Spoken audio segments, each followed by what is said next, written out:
యువత భద్రతే లక్ష్యంగా Shri P Jagadish IPS గారి ఆదేశాల మేరకు స్టాప్ మైనర్ డ్రైవింగ్ కార్యక్రమం ప్రారంభం.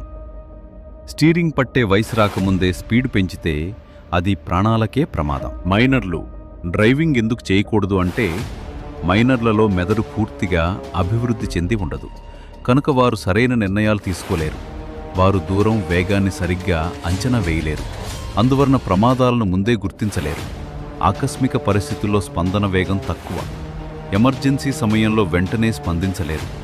డోపమిన్ ప్రభావం వల్ల ఉత్సాహం, రిస్క్ తీసుకునే స్వభావం ఎక్కువ. Phone, friends, distraction, over confidence వల్ల ప్రమాదాలు జరగవచ్చు. ఒక చిన్న తప్పు జీవితాంతం బాధ. తల్లిదండ్రులారా జాగ్రత్త. మీ పిల్లలకు వాహనాలు ఇవ్వకండి. మైనర్ డ్రైవింగ్ నేరం. ధన్యవాదాలు. మీ అనంతపురం జిల్లా పోలీస్.